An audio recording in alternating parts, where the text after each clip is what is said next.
Get the home field advantage every time with Fairfield by Marriott, official hotel partner of the NCAA. Whether you're a student athlete working toward your championship dreams or your team's biggest fan, Fairfield by Marriott has everything you need to get ready for game day. From comfortable guest rooms to complimentary hot breakfast, Fairfield is part of the Marriott Bonvoy portfolio of hotels and official hotel partner of the NCAA. Visit fairfield.marriott.com to book your next game day stay.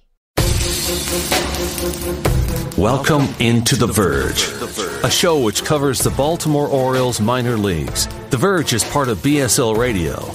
Baltimore Sports and Life is dedicated to analysis and discussion on the Orioles, Baltimore Ravens, and the University of Maryland.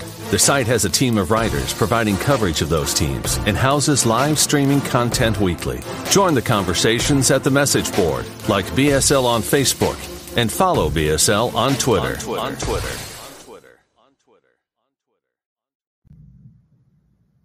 Want to make a podcast? Spotify's got a platform that lets you make one super easily, then distribute it everywhere and even earn money, all in one place for free. It's called Spotify for Podcasters, and here's how it works. Spotify for Podcasters lets you record and edit podcasts right from your phone or computer, so no matter what your setup is like, you can start creating today. Then you can distribute your podcast to Spotify and everywhere else podcasts are heard. Video podcasts are also available on Spotify. With Spotify for Podcasters, you can earn money in a variety of ways, including ads and podcast subscriptions. And best of all, it's totally free with no catch. Ever since we discovered Spotify for Podcasters, we feel like having options like video podcasts and Q&A lets us be more creative on another level. I highly recommend you give it a try. Download the Spotify for Podcasters app or go to www.spotify.com/podcasters to get started. Welcome to On the Verge. This is Zach Spedden, joined as always by Bob Phelan and Nick Stevens. We hope our listeners had a good Thanksgiving. This is our first show back from the holiday, and tonight we're going to talk about some transactions that the Orioles have made, including the waiver wire acquisition of left-handed reliever Cionel Perez, along with some transactions they haven't made amid the possibly looming MLB lockout that could happen this week. All of that and more will be on tonight's episode, but first, On the Verge is brought to you courtesy of Mercer Floor and Home Carpet One. Mercer is a third-generation family business that was established in 1959 and is located on Main Street in beautiful historic downtown Westminster, Maryland.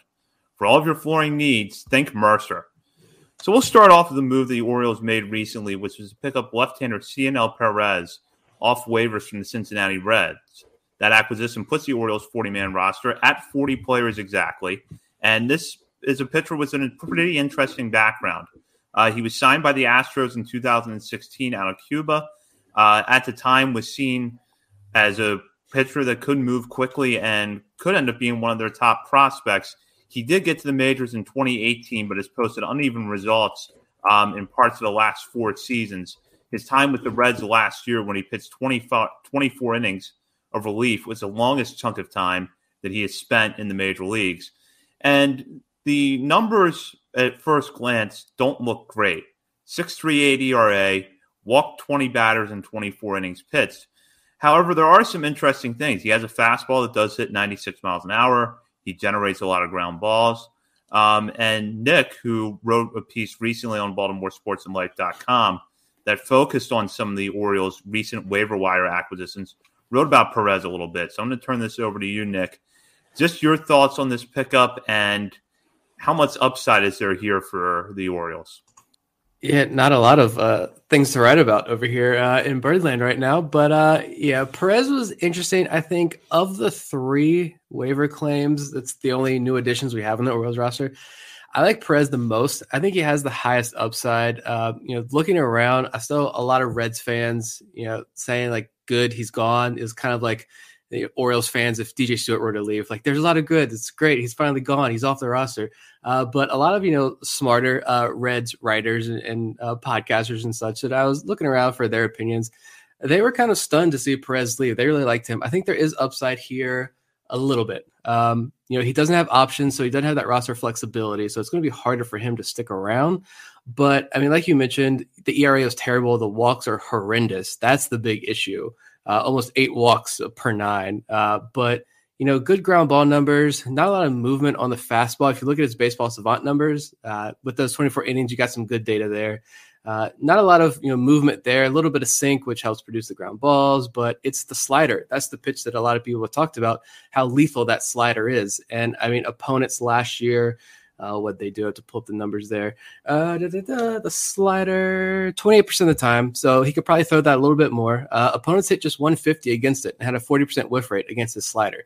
So, I mean, if that plays well, maybe more sliders, fewer fastballs, clean up that command, there might be a little bit something there, but it's interesting. He's got upside. It's something. This is a Michael Elias guy, so he's going to be given every single opportunity he can to stick around, even without the options. Yeah, Sim contributes as Felix Bautista part 2. I think it's part 3 because Brian Baker was part 2. But yeah, it seems to be a trend in the people added to the 40-man right now. But I like the move. Michael Elias is working on the edges of the 40-man roster right now. Not make every team's podcast is talking about the big splashes they made in free agency. We're talking about a waiver claim we made last week. But I do like him. He's got some good numbers in AAA. He's got good ground ball percentage over 50%, good strikeout percentage over 20. Like Nick said, it's all about those walks. And, using that slider more, hopefully we'll get more swings and misses and could be a Paul Fry replacement. We'll see what happens with him with the non-tender deadline coming up very soon. And, I think he's got a chance to help the bullpen this year for sure, but there's also a chance that he could be DFA'd at some point later on this offseason. Yeah, it's always hard to tell with waiver claims if they're going to stick around, and there isn't much roster flexibility here. I would give Perez a decent shot at making the roster right now just because the Orioles really have not done much to address their pitching and the fact that he is out of options, whereas most of the other pitchers are sort of on that fringe between making the Major League bullpen or starting your back at Norfolk, have at least one option left. So that could end up, playing a factor into what end up being a factor in what decision the Orioles make, especially if, Perez is close between 2 or 3 other arms in spring training as to who's going to get a spot in the bullpen.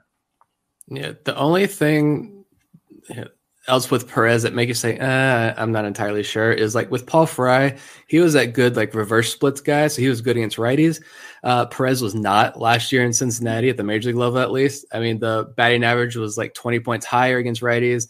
The whip, he had a 1.39 whip against lefties, but a 1.91 against right-handed hitters. Right-handers hit him pretty well, but I mean, overall, like you look at the barrel contact, average exit velos, those aren't really bad at all for Perez. So guys didn't really hit him hard. It was easy to get on base against them with a near 20% walk rate. So I mean, that's horrendous, but the walks also weren't that bad in AAA. They were more what you'd see from major league relievers. So maybe he's just a 4A guy, which could be the case. That's probably the most likely scenario. He's just a classic 4A guy. But if the Orioles are able to do something, then they got somebody from a waiver claim that can contribute.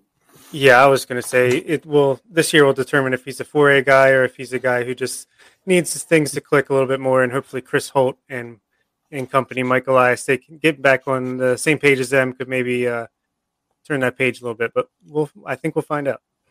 So we'll move on now to talk about the non-tender deadline, which was moved up to Tuesday, November 30th. So that's tomorrow.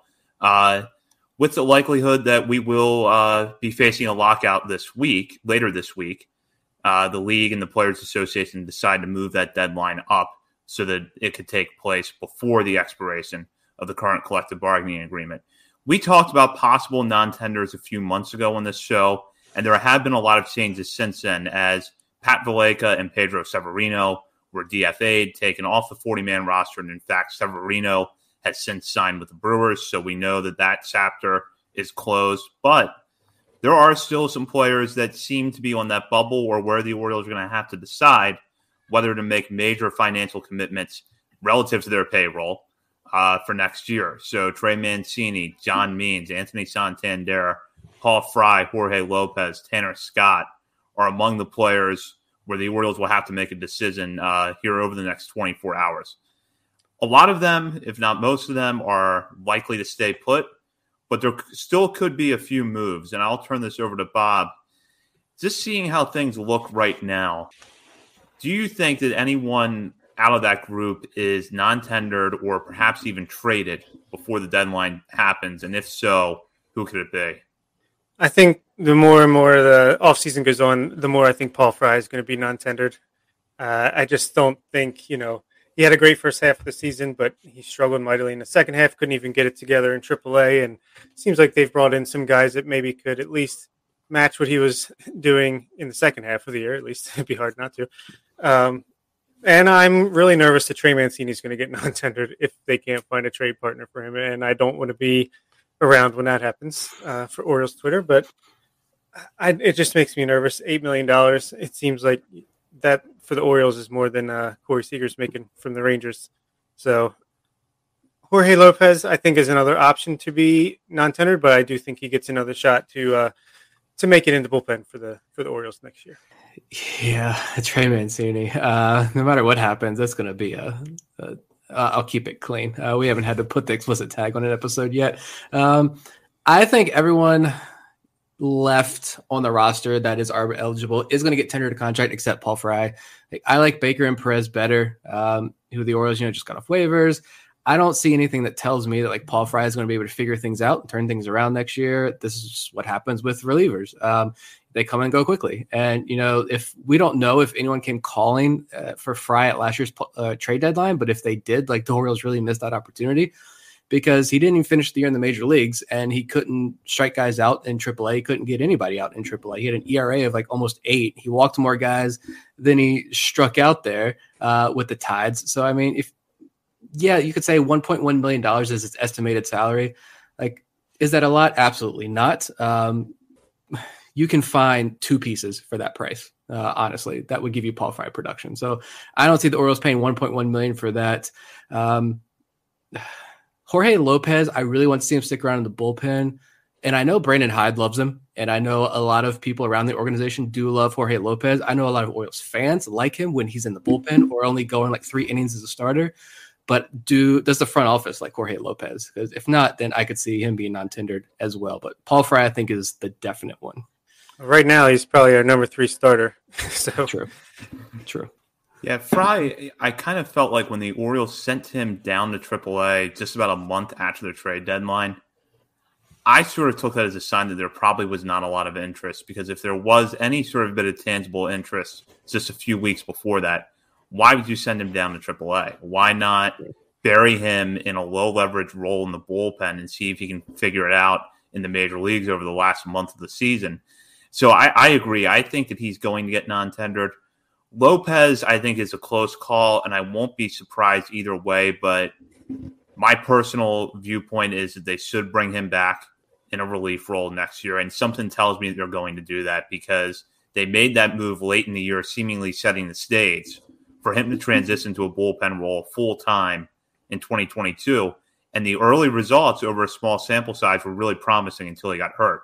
If Lopez had finished out with a strong September, we probably wouldn't be having this conversation right now.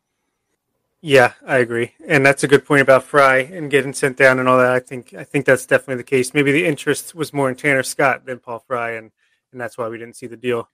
Could you, either of you, see a scenario where Orioles fans are maybe, as every fan of every team does, maybe we're overvaluing a guy like Santander a little bit, and the Orioles are not going to be able to move him. Maybe they've tried to trade him. They don't. And he's almost $4 million, I think. Could he be a non-tender candidate? And they keep DJ Stewart around. I think they have to at least value him. $4 million is not a lot of money. It's possible. We are fanatics for a reason. But I think $4 million is reasonable, even if he only gives you the numbers he gave you last year with the upside that he showed in 2020. It's worth it. If he's not worth it, then we're in big trouble. Yeah, they should tender him a contract, although I wouldn't be entirely shocked if he was non-tendered. I just see it as very unlikely, and I think he should be tendered a contract because if he gets you 2019 numbers for $4 million, that's fine. There's not a lot of long-term trade value there, so it makes the decision in 2022 hard. But I think for right now, you bring him back. And as I've said before, put him out in right field, see what he does, and you pull the trigger on a change there when Kyle Stowers shows that he's ready to take over every day in right field.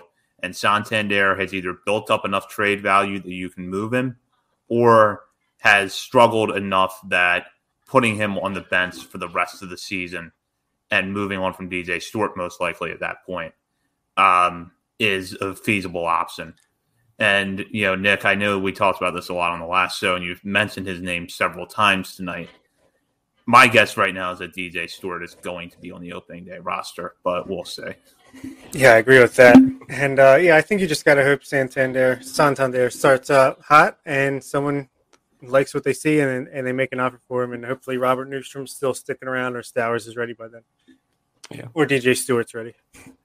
I'm just trying to throw stuff out there and expect chaos. That's all. I think, honestly, it's going to be like pretty quiet over the next day. What do we got? Day, 48 hours, a little less than 48 hours, whatever, till the lockdown. I think it's going to be pretty quiet from the Orioles front, but just expect the unexpected for the Big Brother fans out there. Hey, that's me. So this is actually a good transition to a listener question we got in our Patreon group chat from Vivek. Given that the lockout is imminent, which moves do you foresee in the next 48 hours? And I'll start with Bob on this. Yeah, all these signings the last 2 days, they say it's because, it takes about 48 hours to finalize the contracts and do the physicals and all that. So that's why there's a flurry of free agent signings right now. But I'm wondering if the Tuesday and Wednesday are going to be when it's time to do some trades and get that action done before the lockout. So I wouldn't be surprised if once tomorrow hits and the non-tender deadline passes, if you might see a flurry of trades, and hopefully the Orioles will be a part of that so we have something to talk about next week. So that's what I would expect. Yeah, that's what I had down. I said, I don't think it's going to be a free agent signing. I think the Orioles are going to wait until the dust settles and you can resume activities again or roster activity to, pick off the scrap heap there. But I do think maybe a trade happens. Maybe this is where they get a backstop, some sort of veteran backstop in a trade. I don't know. I know Jacob Stallings, I think, was just moved before we came on, and he was a name. He's a guy that I've enjoyed watching. I wouldn't have minded if the Orioles traded for him, but it seemed like he went to Miami. I think Miami gave up a fairly hefty haul for him. So, I think it's going to be a trade, but like a minor trade. Maybe that backup catcher to eventually Adley Rutschman or some sort of like back-end rotation starter. Maybe they swing a trade for. I don't know, but it's not going to be anything super major. Yeah, that's kind of what I'm thinking too. I'm not expecting anything major to happen. And I think that if they do address the rotation in free agency, it's going to be sometime after the lockout ends, because what we're seeing in free agency right now is this flurry of signings, and most of your top starters on the market are gone. Kevin Gausman signed, Robbie Ray is signed, Max Scherzer is signed. I think Marcus Stroman's probably the best starting pitcher left on the free agent market. Off the top of my head, I'm not sure if I'm missing anybody, but he would be out of the Orioles' price range anyways. So, I think that they probably make a move sometime after the lockout to add to the rotation if they're going to do it. I do think that we'll see, possibly some non-tenders like we just talked about, maybe a trade, and it's Mike Elias. So you got to expect that there's going to be some waiver claim somewhere along the line, to add to the fringe of this roster. Cedric Mullins is getting traded, right? And John Means. Yeah, I think we know by now Mike Elias doesn't care what the fans think. He's going to do what he thinks is best and stick to that. But how fast do you think the Orioles sign Matthew Boyd after he's non-tendered by the Tigers? That seems like it's right up our alley. No, for him to give up Dan Straley, like 2.0 over here with the home runs. I don't know. I had Matt Boyd is a no for me, just because I went like 2 or 3 years with thinking that he was going to be some sort of like value fantasy play on my fantasy team. And that was a disaster. So I'm good. Yeah, that solid half season in there, didn't he? Maybe. I wanted to really like him though. When I saw that name, my first thought was, oh yeah, that's happening. But yeah, I think the home runs are a big issue with him. And if you're a home run prone guy, I don't want you're not going to turn that around in Baltimore. So. Yeah, I agree. I actually think that if a Tiger comes to the Orioles sometime in the next 48 hours, it will probably be Grayson Grenier, because he did just hit free agency. So there's one of your possible catcher options. Yeah. But yeah, I agree with Nick. I think that the home runs are a little bit of a concern with him, and tandem yards is not the place to turn that around. Yeah. And Drew Burke said, do we really need 5 lefties in the rotation? I don't think it really matters if your starters are left and right, but it'll be interesting to have all lefties. It's something different, at least. Give us the Orioles an identity. Yeah, John Means, Keegan Aiken, Bruce Zimmerman, Boyd, Alexander Wells, Zach Lothar, Matthew Boyd. and Alex Wells. You got Bauman in the bullpen. Bradish will come up. He'll be in the bullpen. And Grayson Rodriguez, closer midseason. There we go. This is a 70-win team, and we're going to crack that 14-team playoff. Here we go. 14 AL teams, right? We need something to talk about. That's what we need. Yeah, we really do. Oh, man. So let's go another question from Vivek here. With a roster at 40 players, who's getting DFA'd so you have 2 spots open for the Rule 5 draft? And I'll tack a question onto this, which is how many roster spots are the Orioles actually going to go into the Rule 5 draft with? And Ben, who is also in the Patreon chat, asked a very similar question, which is, do you think the Orioles will select 1 or 2 guys in the Rule 5 draft? I'll start with Nick here. I said last week or last episode, I think I said the Orioles are going to take 1, but they're going to go in with space for 2. I think you don't know how it's going to shake out. If there's another guy swings around back in the second round that you had high on your list that you want to take a flyer on, of course, the Orioles are going to take him. So you're going to leave space for at least 2. I say they take 1. And I mean, you got guys like, I think Paul Fry gets non-tendered. So there's 1. The 3 waiver claim guys, do all 3 make it? I don't think so. I think at least 1, maybe they try to slip one of those through waivers and they get claimed. So there's 2 gone at least. Looking at the infield, what did I say? We talked about this last week. Richie Martin could be a DFA candidate if the Orioles like Fox. That could be 1. And then I don't know. There's a lot of outfielders on there. Does Jorge Mateo stick around? I don't know. I know a lot of Orioles fans like him, but we'll see. But I think those are the easy ones probably, and maybe another reliever out of the Kresge or one of those guys, probably Crable. One of those guys. We'll see if both of them can make it or not. Yeah, I think they'll only pick 1 player in a Rule 5 draft, like Nick says, but they'll leave 2 spots open just in case someone slips through the cracks there. And then they also have to make room for 2 catchers on the 40-man. So let's see. We got 4 guys we got to get rid of. Richie Martin, we hardly knew ye. Brooks Kresge, see you later. Paul Fry is non-tendered. And 1 more, I guess. Let's give the fans a break and get DJ Stewart out of here. I think that they're going to definitely go into the Rule 5 draft with at least 2 spots open, perhaps more than that, because like Bob said, they're going to have to get 2 catchers added to the 40-man at some point this offseason. And then there's that this is more of the long-term thing, but when Adley Rutschman goes on the 40-man, are you taking a catcher off the 40-man, or are you taking someone else off the 40-man and carrying 3 catchers? That's, a separate discussion, though. But my guess would be for right now that they are going to take 2 players in the Rule 5 draft, just because we have seen Mike Elias do that before.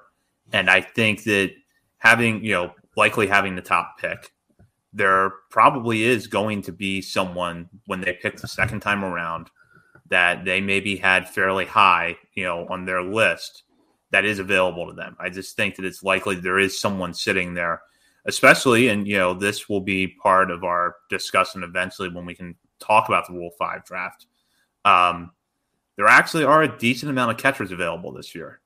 So that could be how one of those spots is filled. Yeah, I think the guy Hunt from Tampa Bay is available. So maybe take him first, then you take one of the pitchers that whatever their model likes in the second round and give them a shot in spring. I could see that happening. But when is the Rule 5 draft going to happen? December, January, February, March? Well, it's scheduled for December 9th, but if the lockout does happen, how many times have I said that tonight? Like 12? Well, 22 minutes into the show, and I think I've now referenced lockout at least a dozen times. Let's switch to when it happens. Yes, when it happens. The Rule 5 draft will likely be delayed, it seems, and then we'll have to play the waiting game with that and many other things. Have to make a meal out of the minor league portion of the Rule 5 draft if they do that in its place. Yeah. I'm just looking, speaking about like 40-man, who's still on it, who survives. Like there are 8 outfielders on this 40-man roster. Like DJ Stewart, Santander, Tyler Nevin, Cedric Mullins, Ryan McKenna, Mateo, Hayes, and Diaz. I know Mateo's kind of, he can kind of jackknife of all trades or whatever, but That's a lot of outfielders, and like how much more time in AAA does Tyler Nevin need? If you like him, Ryan McKenna doesn't need to be back in AAA. It's stick in the majors or go at this point for McKenna. Like, so there's got to be some movement, I think, with this outfield group at some point. Yeah, that's true. There, even if you take out Tyler Nevin, who's really like for first base, third base, DH, and Mateo, who's more of an infielder, it seems like there's still a lot of outfielders with Diaz and Stewart. So I think there's going to have to be something, whether it's a trade or non-tender or DFA. Some movement's going to have to go in that direction. Yeah, I agree. So we'll go a completely different spot here, which is this question from David Adams. It also came out of our Patreon chat. Who are each of your 2 early picks for the number 1 pick, which I believe he's talking about next summer's amateur draft, which I know we'll be talking about in depth when we get into the spring, but we'll just open that up now and talk very early who we have our eye on for number 1, and I'll start with Nick. So you guys know my answer. Anyone listening knows me knows my answer. For Chase. It's Chase DeLauder. Yeah, like that's not going to change, and you all know why. Like I don't bother with real like draft research until like mid-February, like a week before the college season starts. But then I just like binge college baseball for a month or so until like the regular season Major League Baseball begins. So I'm excited to watch a lot of these college guys and learn more about the high school guys, of course. But I've had a front row seat to DeLauder's career since he stepped foot on JMU's campus.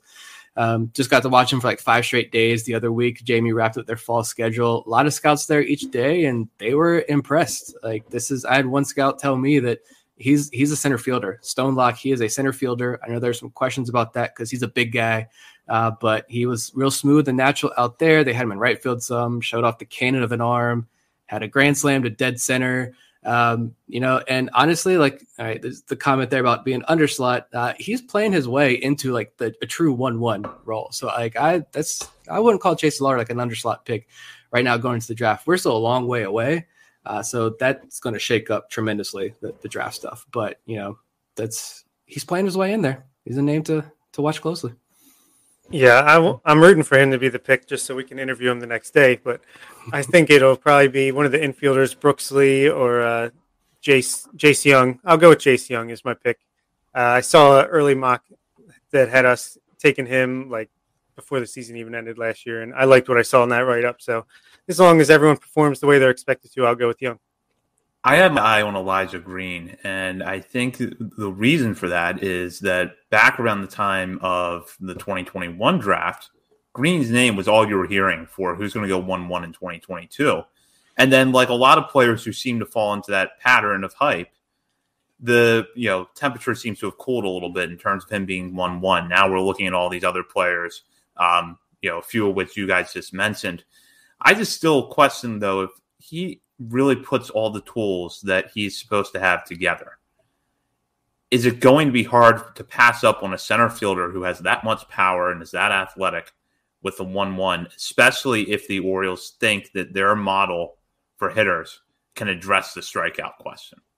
That would be really fascinating to me. And then I'm also curious to see if Drew Jones, the son of Andrew Jones, emerges as either a true 1-1 target or if the Orioles do decide to go under slot, and I don't want to open that can of worms just yet, but if the Orioles do decide to go under slot, could a guy like Jones be a good choice? Athletic, high scorer, hits from the left side, seems to have a lot to offer. Yeah, and we've seen, of the last 2 years of doing this, the shape of the hype tracker. It starts with the college guys, and then it seems like the high school guys kind of charge in late, like the Khalil Watson. We didn't really hear much about him until it got closer to the draft. So right now, all we have to go on is really much the college guys and then the much hyped Elijah Greens of the world. But I'm sure there'll be some people that burst onto the scene, some helium guys, and it'll give us some more options to look at. Yeah, a lot of that's really based off the Cape. I mean, like DeLauder led the Cape in home runs, so of course he's going to get all the hype. Right now, he's going to skyrocket up the boards. And so guys who performed well on the Cape are going to get a lot of notice right now. And guys who just really flashed in their fall scrimmages. DeLauder had 2 home runs in 2 days, back-to-back days. He had home runs. You see these other college guys that get a lot of hype that perform well in fall scrimmages. It's going to take some time. We'll see, like I mentioned before, like this is all going to shake out as the season progresses. And once the high school season gets going, I'm sure you'll hear a lot more Khalil Green when he starts hitting 450-foot bombs against, some 17-year-old kids. So, it's going to be fun, though. It's going to be a fun draft to have that 1-1. It's definitely exciting. And I can't wait for the underslot talk and how the Orioles going to ruin this draft as well, because they don't draft a pitcher until the 10th round. Just thinking about 6 months. We'll be getting ready for that first pick. We'll have Adley Rutschman, Grayson Rodriguez on the Major League team. It'll be a different vibe in Birdland, I think. Yeah, I completely agree. And to focus on another topic, and this happened while we were on our break, congratulations to the Mesa Solar Sox for their win in the Arizona Fall League, picking up the championship there, getting some contributions throughout the season from Orioles prospects. Logan Gillespie and Nick Vespi both pitched well in the championship game. Gillespie, of course, was just recently added to the 40-man roster. So we wanted to give those guys a shout-out for the good work that they did out there. Greg Cullen as well put up good numbers. Cameron Bishop was there. Cionel Diaz and Kyle Stowers were both there before getting hurt, and Ramon Rodriguez, the catcher. So let me know if I missed anybody, but I think that's the contingent of Orioles prospects, and then Tim Gibbons, the hitting coach, was there as well. So congratulations to Mesa on their championship win. Yeah, I'm glad Gillespie and Vespi at least got into that game, because it was an okay championship game. I don't know if you guys watched it or not, but I think both of those relievers sent like a big message that night. And like for Gillespie, it was like, listen to those On the Verge guys, because they've been talking about me, and they're right.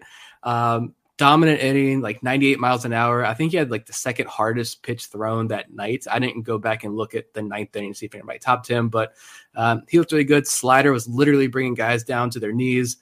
So that was really good to see him. 40-man edition, gets a ring. Those guys do get rings, which I thought was pretty cool. So great end of the 2021 for Gillespie.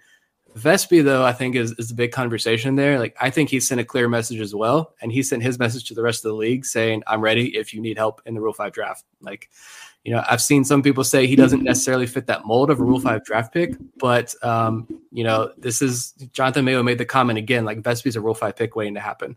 And when he strikes out 8 whiffs on 23 pitches, he had a pretty dominant night on MLB Network there. So congratulations to him, and if he does get picked – I'm a fan of his for life, so I'm going to wish him the best of luck, but I really hope he sticks around. Yeah, absolutely. I love seeing the back-to-back Vespi and Gillespie. It even rhymes. It's perfect. Back-to-back 3 strikeouts each for their inning of work, and yeah, the stuff looked great. Gillespie is like pumped up, gets on the 40-man and just starts firing bullets past hitters. It was awesome to see. And Greg Cullen, I think he had a game-winning home run like the night before or earlier in the week or something like that. So, yeah, good outcomes for our guys, even if Diaz and Stowers only made cameos, and Ramon Rodriguez just never stops playing baseball. So good for him. He's getting some experience in. So yeah, it was fun to see that, even though like the 2 biggest names didn't last too long in the league. Did want to shout out Connor Lopritz. I forgot to mention him earlier when we were running down the Orioles. They were in the Arizona Fall League. But yeah, going back to Gillespie and Vespi, Gillespie, to show that high 90s fastball, what he's capable of doing, and I think why the Orioles chose to protect him, because that kind of stuff does draw interest in the Rule 5 drafts. I think even in cases where, the regular season numbers might not necessarily reflect how good the stuff is, and that's kind of what happened to Gillespie at Bowie. But, when you see him in that sort of situation out there throwing 97, 98 with the fastball and really pounding the zone as well as he did, that shows, I think, what the Orioles see in him. And Vespi is interesting to me because the stuff is not prototypical strikeout stuff, but yet he has had good strikeout numbers pretty much throughout his career, and he had them last year. Even when he struggled in Norfolk a little bit, the strikeout numbers were good. So I have to wonder if there are teams out there who are maybe looking at more than just the velocity, because his fastball is, generally about 90 to 92, and thinking that, this is someone you could put in a middle relief role on opening day next year, and if nothing else, left-hander who can miss bats. Yeah, and speaking of Paul Fry replacements, we could have had one right there and just added him right to the 40-man roster, but I guess they just couldn't pull the trigger. I'm sure they were close to doing it. So, yeah, the stuff's good. I mean, it's not blow you away good, but the slider's nice. He definitely can get out lefties at will. So somebody will get a good arm. Hopefully it's the Orioles in the middle of the season sometime. Yeah, I mean, he showed that he was able to get a lot of swing and misses. There's super high percentage whiff rate there in that one game alone. But Yeah, that one's definitely going to be extremely interesting because I do, like I said, I think if I would have bet on all the players that the Orioles didn't protect, I'd put all my money on Vespi. If one guy were to be selected, I think it would be Vespi. So he's there, but the Orioles either not as high, or they're going to take that calculated risk, and we'll see if it pays off. Even though they just got burned from the Zach Pop situation, but still hurts. I know. We'll see what goes on there. That's why I really hope the Rule 5 draft still happens. I don't know if we got like a final answer on there. I know Baseball America tried to put out a piece about what happens if we're locked out. Does the Rule 5 draft still happen? I don't know if there's a definite answer on that, or if you guys know or not, but I hope it happens December 9th because I don't want to have to wait. Last I heard was the major league portion would not happen, the minor league portion would, but That's not like a confirmed source or anything. I just heard that. I can't even remember where. Yeah, I think I heard something similar, but it seems odd that you would have the minor league phase of the Rule 5 draft without having the major league phase, even though it's technically really a different pool of eligible players, because if you're protected on the AAA roster, you're not eligible in the minor league phase. So it's kind of a little bit of, there's some layers there to pick apart, but it would seem like at least a major league phase of the Rule 5 draft will be delayed if there's a lockout. True. If there's a lockout. That's the name of this episode for sure. Yes. That's our bread and butter. The minor league phase. It's our bread and butter. Yes. We'll be good. Yes. Sorry to Locked On, Orioles, and everybody else if you guys still come up with content during the lockout. So we'll go with another listener question here from David Adams. How do the top Yankees shortstops that they seem to be waiting on compared to the top shortstops in the Orioles system? Are they really that much better, or are they just getting the typical Yankees versus Orioles bias? Now, the prospects that David's referring to are Anthony Volpe and Oswald Peraza, two of the top prospects in the Yankees system. And the thought that maybe the Yankees feel like one of those two guys could contribute sometime in the near future, or possibly be trade chips if they do splurge on a shortstop later this offseason. So I'll start with Nick on this question. I had no idea who the Yankees minor league shortstops were until you read the names. Volpe is a name that I see a lot, but I've never actually watched him play. So I don't even know who the Yankees major league shortstop is. I don't pay attention to New York. It's got to be Andrelton Simmons. Sorry, Yankees fans. Yeah. I mean, I think that's fairly comparable. I think both pairs of infielders are pretty darn good. I would like to think, just knowing the Orioles system better, that we have more depth at that position. But when you're comparing just those top two guys, I think Volpe and Gunnar Henderson seem like they have a similar level of regard throughout baseball. And then Peraza and Westberg, maybe Peraza's a little bit higher. So I think we're both doing okay in that regard. But I still think Yankees fans would rather have Corey Seager or Carlos Correa. So we'll see if they can get one. I think a lot of prospect rankings probably have Henderson below those two guys and then Westberg below Henderson. So he would be looking up at the group. But I still think it could turn out to be comparable. I don't know it's necessarily bias creeping into prospect rankings, but one thing to consider a little bit is just the experience level with these guys and the proximity to the major leagues. Maybe the feeling is that Volpe especially could get to the majors a little bit faster, but we'll see. Yeah, just don't know enough about other teams' organizations, unfortunately. Maybe that's something with this lockout I could dive into. MLB Pipeline has Volpe at 2023 ETA, which is the same as Gunnar Henderson. Henderson does have that little bit of time at AA that Volpe does not have, but across the board, Volpe's number is a little bit better between low A and high A last year. I know he's got a little more speed to his game, maybe a little bit less power, so I don't think they're one-to-one comparable, but I like our guys, as Buck Showalter used to say, so let's ride with Westberg and Henderson over here. Yeah, exactly, and see where it takes the Orioles. So we'll talk now about an article that is over on BaltimoreSportsAndLife.com because it's something we get questions a lot about. And this article, honestly, and it's not just because it was written by a friend of the show, Stephen Loftus. It's honestly the best article I have read on this topic since Adley Rutschman entered the Orioles farm system, which is, do the Orioles extend Adley Rutschman? And if so, how do they do it? And what Stephen did in this piece is he laid out three different scenarios for how the Orioles could extend Rutschman what the average annual value might look like, who the comparables would be. And it was interesting because Steven looked across the board, not just at catchers, to formulate this. And it's very in-depth, much more in-depth than what I think we can do justice with in our discussion. So I encourage you to go read it at BaltimoreSportsAndLife.com if you haven't read it already. But we thought we would take a little bit of time tonight to discuss that because our listeners do ask questions about whether or not Adley Rutschman is somebody the Orioles could extend. And we have talked to people like Eric Longenhagen about that same topic before. So I'll start with Nick on this. Looking at the article, was there a particular scenario for an extension that jumped out at you as something you could see happening if the Orioles would pursue an extension with Rutschman? Yeah, so he laid out 3 options, buy out the pre-free agent years. Looking at his numbers, he said, so in his mind, you're probably looking at 6 years, $52 million to get Rutschman to free agency. Second option was buy out the pre-free agent years plus some options. And he said, you're looking at probably around 6 years, $70 million guaranteed with the potential to grow to 9 years, $126 million if all 3 options were picked up, about $22 million a year in those option years. And then he says option 3 is the Tatis style mega deal, which he comped at about 12 years, $200 million. So, of course, I am team player and get your money. I love seeing all these contract numbers roll in, get your money, pay these guys. So the Tatis mega deal, of course, would be the most attractive. I think a lot of Orioles fans would be very happy with that. But you look at even Fernando Tatis, he's already had more injury concerns. There's talk is he a center fielder? Is he going to stick at shortstop because of the injuries? They don't know. I stopped paying attention to the Padres at the end of the year when they kind of fell off. So I don't know if that discussion is still going on or not. But you look at Adley Rutschman, he's a catcher, shorter shelf life, a lot more risk. And so I think if Rutschman was an outfield prospect, give him the mega deal.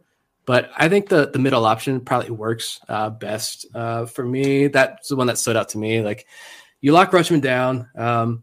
It gives the Orioles some financial flexibility, and it gives Adley Rutschman paid over the next couple of years, 6 years or so. And at that time, when that contract is up, if he thinks he can get more money elsewhere, he has the option to go and get paid elsewhere in free agency. So, and if he sticks around with the Orioles get him at a bit of a discount. I think Steven had projected at that point, looking 6 years down the road, Rutschman being worth about $30 million a year, and the Orioles getting him for about $22 million a year for those 3 years. So, I think that one is probably the most fair because you're not going to see the Orioles lock themselves into another Chris Davis style contract right now.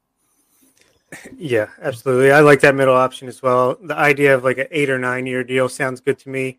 Rutschman, like you said, he's a catcher. He's already 24 years old, or will be by the time the season starts. So not exactly super young like the Tatises of the world, and it's a very demanding position. I know they'll give him plenty of time at DH and first base, but still. And I hear some pretty ignorant comments going around about how, hey, you might as well trade. If you're trading Mullins and Means, you might as well start looking at deals for Adley. Get him out of here. Get some younger prospects. And it's we're just signing him to a nice long extension and start the team.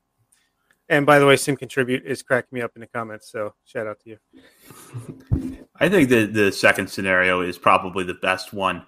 I did wonder, though, with the first one, which I agree with Steven is not ideal for a few reasons. But one of the things I wonder is, could you say 3 years into that 6 year deal, talk about another extension, but you also run the risk of losing a lot of leverage and having that deal cost you more money in the long run. So I think that second one is probably best for both sides. Now, we touched on this a little bit with the option of the third scenario, doing the Fernando Tatis Jr. or now Wander Franco style mega deal.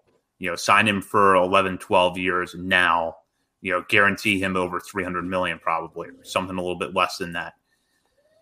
Do you have concerns when you look at the fact that some of the best catchers in the game over the last decade or two, really in Joe Mauer and Buster Posey, both retired fairly young, that maybe Rutschman's shelf life as a catcher, if you were to give him a 10-year deal, might really be 6 years, and that after that 10 years, that might be it, as far as him being, close to a top-level contributor or even, a little bit better than above-average player?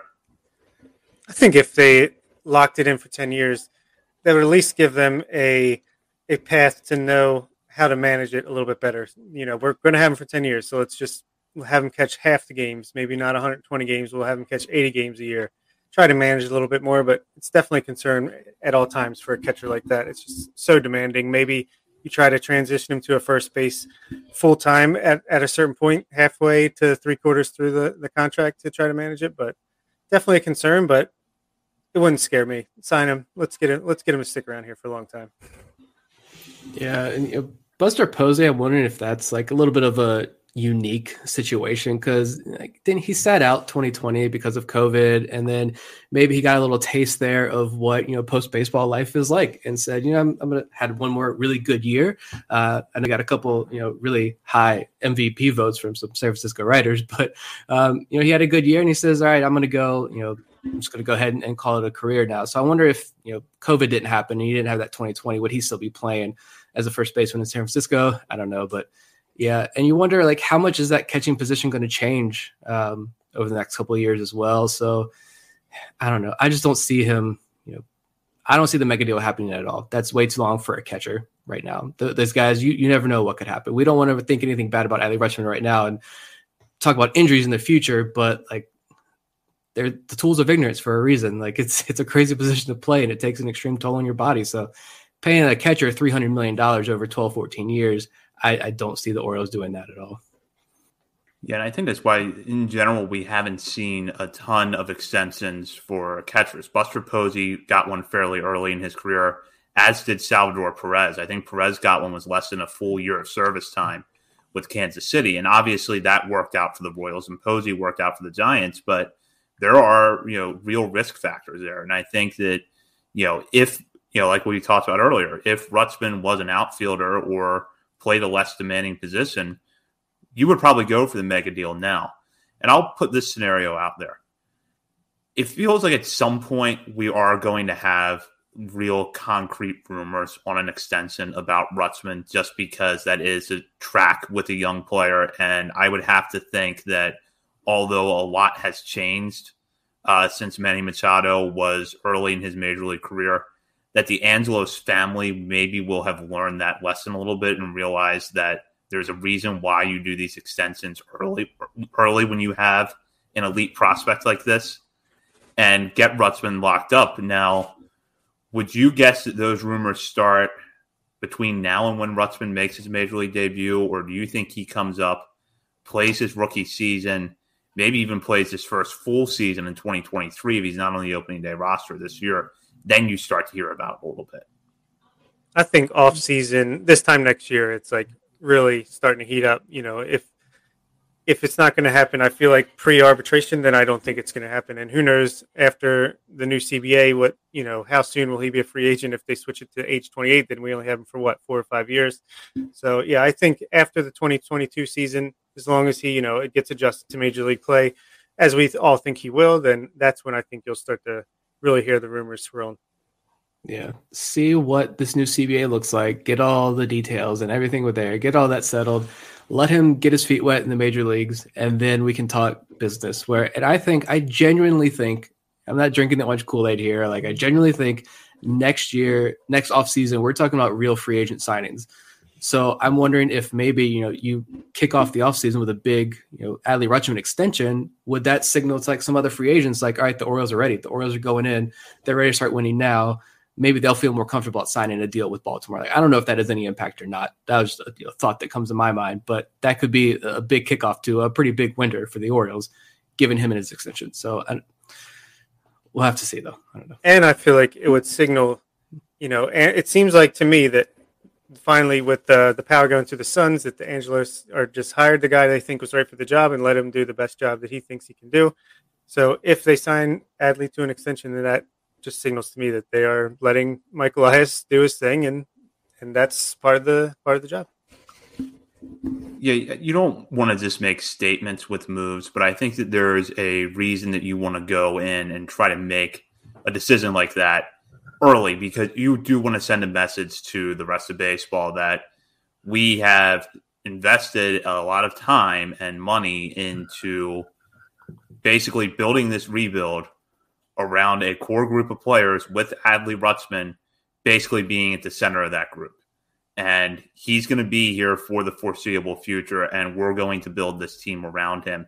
And, you could even start to, make moves towards that now if you wanted. If they do want to talk about an extension for John Means, or they want to look even at giving Cedric Mullins a contract, just something to show that they are investing in the core that they have. I think that's going to give free agents confidence to sign here, because right now, if you were approached, if you're Carlos Correa and the Orioles offer you 10 years, $330 million, you might turn it down just because, 2022 and 2023 don't look very good. And where's the money going to be to lock up the rest of this team that, you're supposed to be building around me? That's a pretty good point.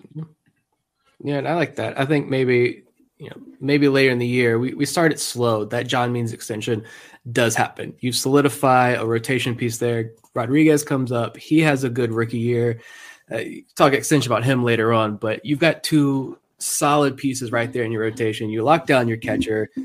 Let's hope Mullins. I mean, Mullins still scares me. I'm not going to lie about what his career path looks like. But if you have two young core pieces in the outfield, this offense, the Orioles offense, is actually it's fun to watch. It's pretty good offense. I think it's a solid core there.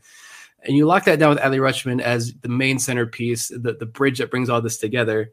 I think free agents are going to want to come to Baltimore at that point. They're going to realize they're serious, and we can finally start talking about winning baseball in Baltimore. We're that close, but again, this offseason, though, is going to be another of setting up for that offseason, which I know fans are done. They're done with it, and I get it. Yeah, and I really think they should, and maybe they will, lock in John Means before spring training or before the season starts. A 6-year deal, $52 million. I think there was some other left-hander that just signed a 6-year extension, kind of similar in that regard, to kind of set the tone on that. But lock him in there, then extend Adley after next year, and maybe even at that point, Ryan Mountcastle, you want to just lock him in through his arbitration years, stabilize his money, and you're off to the races. So a question here from Simpkin Tribute. High free agent salary is scary for O's when they attempt to flip the switch. So do you think that is going to be an area where the Orioles freeze a little bit? Like, we're ready to start kind of building this young nucleus and we're ready to add talent, but we're not ready to go after that top tier free agent. We're free agents. Free agency is always a risk with that. I feel like, prices are constantly going up, and that's why it's not really what I would do if, like the Texas Rangers are doing. They're kind of setting their foundation through free agency. To me, that's more, all right, we know we're going to this player's not going to be worth as much as we're paying him, but hopefully it's just enough to put us over the edge into playoff World Series contention. So I don't care when you're going to sign your free agents. It's going to be scary with how much the salaries are going to cost. Yeah, I will say I am curious to see, do the Orioles dish out a lot of those big contracts when they're ready, when they have that nucleus of prospects that they are going to keep, that they like in place? And are they going to start dishing out a lot of those contracts, or are we headed towards the Tampa Bay route? Are they going to follow that model? Or we don't know. We're not at that point yet, but when we do get to that point, I am interested to see which path Mike Elias takes. That is a huge question, because it's kind of like we've said, we're blending the Tampa Bay style and the Houston Astros style. But when it comes to money, what are we more, the Tampa Bay or Houston? Yeah. Hopefully it's Houston. Yeah, we hope. I mean, it's hard. It's so hard to tell. And that's one of the big mysteries of the Mike Elias regime. I can better guess what the 2022 draft class might look like right now. And I haven't even started researching the draft yet. Then I can tell you how they're going to spend in free agency 2 or 3 years down the line. Yeah. I mean, it's the biggest question right now as far as turning that corner. I mean, I don't know. I guess you could look at, I'm sure a lot of people will look at recent history and say, well, you're obviously leaning towards Tampa Bay. I mean, look, they're not even spending money.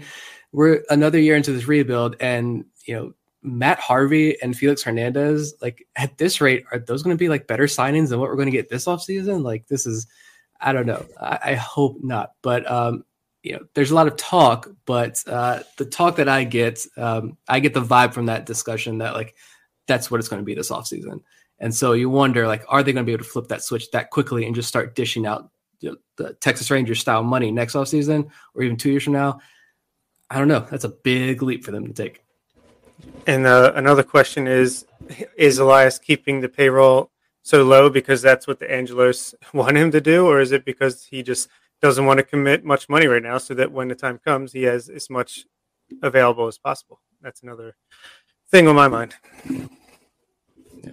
I will say that, like, when we get to that point, that will be a whole nother discussion. And if the money doesn't start flowing, sure, I get it. I get where the outrage is going to come from. But for right now, like, I mean, we've gone over this countless times, and I see people defend it countless times online. Like, we have an international presence now. We're getting legitimate international prospects. There's a legitimate analytics department, scouting. This whole thing is modernized.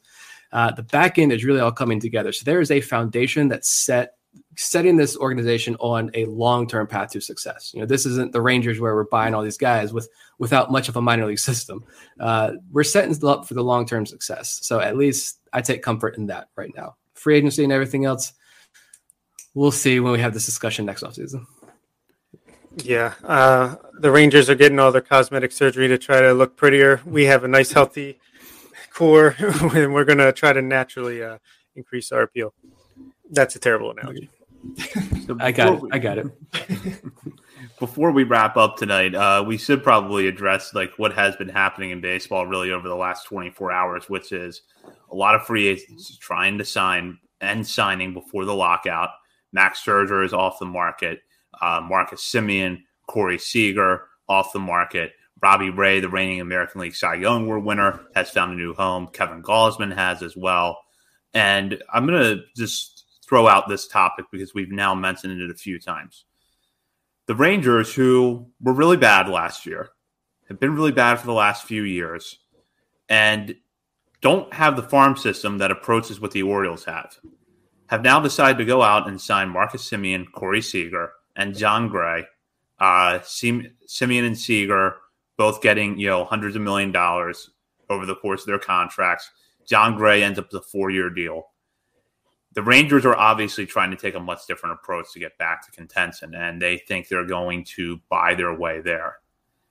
And I'll just throw this out more as a general philosophical question, but if you want to address whether you think it's actually going to work for the Rangers specifically, you can. Do you still think that sort of approach works in baseball or can work, or do you think there's a reason why most of the rebuilds that we've seen over the last 5-7 years have trended closer to what the Orioles are doing? And I'll start with Nick on this. I get it. And I mean, it is a strategy. It's a path you can take. I don't think there's just like what the Orioles are doing. It's a path you can take, but it's more entertaining for fans. It's going to sell tickets. Those Rangers fans are going to want to watch those games. They're itching for opening day, I feel like now, even if they really don't have much of a pitching staff still at this point. But like, I just look at teams like the Orioles, like what the Pirates are doing as well, what the Tigers have done. And, a lot of people like to compare Tigers and Orioles and how the Tigers are probably just a year ahead of the Orioles in their rebuild. So we're following that path. Like, I like what those organizations have done and where they've set themselves up at. So I don't like that approach because, like, what if John Gray, now that he's out of Colorado, what if he's a completely different pitcher and he completely falls apart and that's gone? It's what if this doesn't work out? Like Bob said, there's a lot of risk there. It's big risk. And so I'm a more minimal risk type guy. So I'm going to build my steady foundation and build from there personally. Yeah, I think it probably can work in the right circumstances. Like if you're in the NL Central where it seems like there's never a really good team, then go ahead and buy a stars and scrubs type of team, and hopefully they stay healthy and it's enough to get you into the playoffs, and then anything could happen from there. But for me, I look at the Rangers and I still don't even see a 500 team. They have nice up the middle defense. John Gray is there. He's a solid guy, it seems like, but he's not. It reminds me of like the Ubaldo, Jimenez, Alex Cobb type signings that the Orioles made. So yeah, I don't know. It's not the way I would go if I was them, but especially in that division, they're up with some really tough competition. But yeah, we'll see if it works out for him. And I mean, throw this out there. It was a fellow BSL contributor, Matt Corey. He tweeted out like this playoff expansion, playoffs possibly going to 14 teams. Like that's why you see the Mariners and Rangers. That's why you're seeing some of these teams throw out all this money, and the Yankees, the Red Sox, like Dodgers, they've been so quiet. Like, why spend all that extra money when, like, you're in the playoffs? You're there. But these other teams now see that opportunity, and forget the long-term rebuild. Let's just go now. Let's try to get that ring right now, because once you get into the playoffs, like, it's anybody's game. You're all 0-0. So I do get that approach, and maybe a team like the Rangers, maybe that's what they're thinking at this point. They know it's coming ahead next year, and they're planning for that instead. Yeah, that's an excellent point. That is a great point, and it will be interesting to see if, when expanded playoffs happen, whether or not we start to see the shift towards that a little bit, where maybe rather than playing for that draft pick, so to speak, you're now kind of playing to the margins every year, because if you're around 500 and you pick up a free agent or two the following year that does hit, you're probably in the playoffs. You could be an 84-win team and be in a 14-team playoff. Comfortably. It's a lot of teams. 7 teams is a lot. Yeah, there's going to be a lot to unpack this offseason, and while a lot is happening, we're really barely getting started, not just because of the looming likelihood of a lockout, but everything that could result from it. We will be back next week, lockout or no lockout. We will be back next week, and we will be back every week with coverage here at On the Verge. In the meantime, continue to follow us on Twitter at BSL on the Verge. Check out BaltimoreSportsAndLife.com for all of the latest Ravens, Orioles, college sports, high school sports coverage, and more. Be sure to join the message board and participate in discussion with fellow readers and BSL contributors. For Bob Phelan and Nick Stevens, this is Zach Spedden. You've been listening to On the Verge. At Sleep Outfitters Outlet, great sleep is a big deal. Save 40 to 60% every day on every Sealy, Stearns & Foster, and Tempur-Pedic. Queens as low as $249. Customer exchanges, closeouts, and floor samples. Inventory changes daily, so come in for your dream deal today. With no credit needed financing, expert advice, and up to 60% off retail, it's never been easier to get the sleep and savings you deserve. Go to SleepOutfittersOutlet.com for financing details and to find a store near you.